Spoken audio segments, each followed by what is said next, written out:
ম্যাচের ১০৬ মিনিটে ফেরান তোরেসের বল জালে জড়াতেই হতাশা ছুঁয়ে গেল এমিলিয়ানো মার্তিনেজের চোখে মুখে।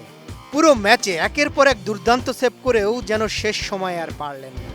নির্ধারিত ৯০ মিনিটে স্পেনের একের পর এক আক্রমণ রুখে দিতে মার্তিনেজ মোট ১০টি দুর্দান্ত সেভ করেছেন।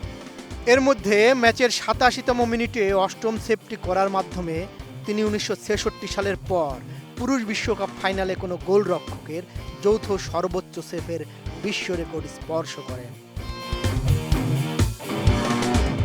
বিশ্বকাপটা জেতা হলো না আর্জেন্টিনার, এমিলিয়ানো মার্তিনেজের জেতা হয়নি গোল্ডেন গ্লাভসও।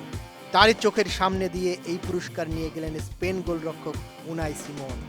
অথচ পুরো ম্যাচে যেন নিঃসঙ্গ শিরোপা হয়ে স্পেনের ফরোয়ার্ডদের আক্রমণ সামলিয়েছেন এমি মার্তিনেজ। ম্যাচের শুরু থেকেই স্পেনের ফরোয়ার্ডরা আতঙ্ক ছড়িয়েছেন বক্সে। পঞ্চম মিনিটে লামিনে ইয়ামালের বিপজ্জনক শট, পরবর্তীতে দানি ওলমোর দূরপাল্লার শট, ফেরান তোরেসের হেড এবং অ্যালেক্স বায়েনার আক্রমণগুলো মার্তিনেজ দারুণ দক্ষতায় সেভ করেন। সবচেয়ে বড় কথা, এমি মার্তিনেজ তার ডান হাতের আঙুলের চির এবং তীব্র ব্যথা নিয়ে পুরো বিশ্বকাপ সহ এই ফাইনাল ম্যাচটি খেলেছেন। কোয়ালিটি সম্পন্ন আন্তর্জাতিক মানের still bar CSRM, committed for better still.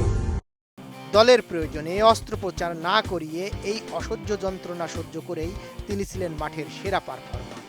এমনকি অতিরিক্ত সময়ের শুরুতে এনজো ফার্নান্দেজ লাল কার্ড দেখে মাঠ ছাড়লে আর্জেন্টিনা 10 জনের দলে পরিণত হয়। এই চরম বিপর্যয়ের মুহূর্তেও রক্ষণভাগের মূল প্রাচীর হয়ে দাঁড়িয়েছিলেন মার্তিনেজ। ফুটবল মাঝে মাঝে বড্ড নিষ্ঠুর। 10টি অতিমানবীয় সেভ কিংবা ভাঙা আঙুল নিয়ে রক্তক্ষয়ী লড়াই, কোনো কিছুই যথেষ্ট হলো না আর্জেন্টিনার বিশ্বজয়ের জন্য। বিশ্বকাপের ট্রফিটা স্পেনের ড্রেসিং রুমেই গেল, কিন্তু এই ফাইনালটা স্পেনের জয়ের চেয়েও বেশি মনে রাখা হবে এমি মার্তিনেজের এক মহাকাব্যিক হারের গল্প হিসেবে।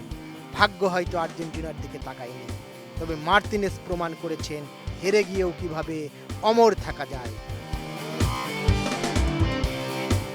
বদিউজ্জামান মিলন, এটিএন নিউজ।